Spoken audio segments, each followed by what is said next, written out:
Oh, girls and guys, welcome back to the channel. First off, if you haven't already and you're seeing this, please subscribe to the channel. It does help us out quite a bit. Now, we've got a BMW 520 with a diff failure. This thing on deacceleration sounds like a Boeing jet landing in the back seat. Horrendous noise.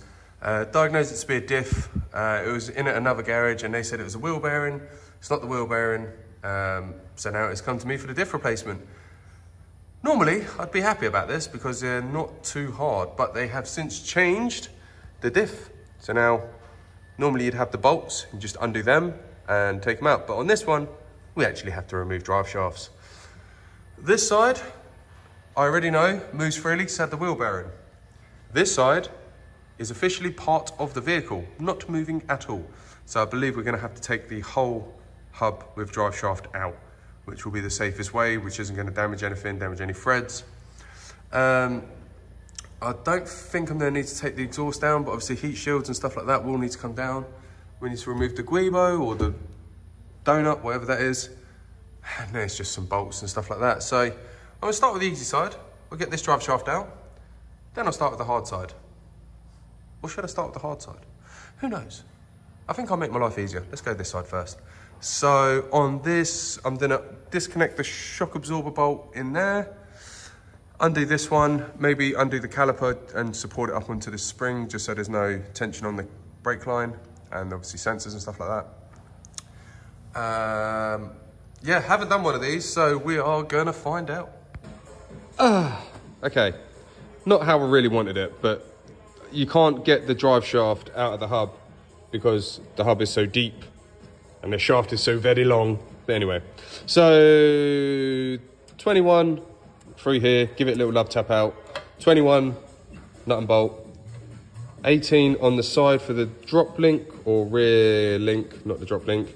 21 mil on the shock absorber at the back. 21 mil at the top, which is this bolt here. And that all comes out. That will just nicely lean itself across. And we can access Captain Shafty. Now on the other side, I've got to do exactly the same, but only I'll be removing this bolt and popping the drive shaft out and removing it all as one, because this is seized into this. This has had a new wheel bearing, that's the only reason why this comes out. Very, very common for BMWs to seize. I think out of all of them I've done, I've only ever really got away with about 3 or 4 that have come out. Joy of joys. Right, side 2. Now onto seized drive shaft side. I've taken the brake disc off because we're going to take this all out in one piece. I'm trying to make it as light as physically possible. So now we've got some movement on the shaft. I'm going to pop the drive shaft out from here and kind of shimmy it. I might have to call in some extra hands to hold it while I pull it back, but the main thing is I'm going to pop it out from here first. Right, so these are all 21s. This one is a 24 chunky.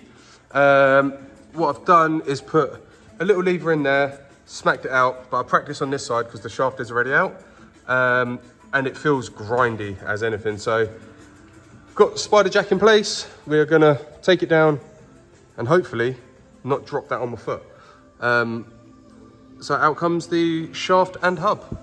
Okay, so we've removed the support panel here. It's like 2 8mm and then a load of 13s. And then 1 18mm nut here for the exhaust hanger, just to give us a little dangle to get the heat shield out. Now that's all done, I'm going to remove the prop shaft bolts. I'll probably take the E-sockets, undo them 2 and the one at the back, lower the diff, and have a little bit of a different movement taking it out, but we will get it there. All right, so diff is supported, back bolt is out, the 2 front bolts are out, so it's time to lower the diff down. You need 2. Go in here, where the bolt goes through, there is a nut on the inside. Again, 21mm for that. Now it is time to lower the diff. So the old diff is out now. That's the replacement one we brought. So with this one, I was just having a look to see, like, you know, what has caused the failure. Firstly, no oil's coming out of it, which is always a concern, but it shows no sign of leak. These only hold about 0.8 of a litre. But what we found on the input shaft, there is a well, I'm going to say a large amount of movement. It is a large amount compared to what it should have. You can't really see the amount of movement, but Take it from me, oh there you go, get a little bit more abusive. And on this one, solid. This one, very, very bad. There you go. So, yeah, I'm gonna somehow have to work out how to put 0.8 of a litre into this once I've checked it and it's empty. And throw this one to the scrap. All right, we're feeling different about this now. So the 2 front bolts are in, the back bolts in. I've left the drain hole, little finger action there, left that out so I remember to put oil in. These don't actually have a fill, but because they take such a small amount of oil, they're just sitting there. We have checked that it is empty, so that's all good. So now I'm gonna fit everything moving back, and then put the drive shafts in, you know, casual rebuild. Ah, nice, quick fast forward. So ABS sensors connected, tight, tight, tight, tight as a Diger. Disc on, just need to bolt the caliper back up. That's tight. Make sure everything's done. Like I say, it's all series of 21s and 24s on this. Just need to sort that out because that's still not done up yet. And then we've got to finish off side 2. This was a true fight getting it in. I needed a second pair of hands, which I luckily got.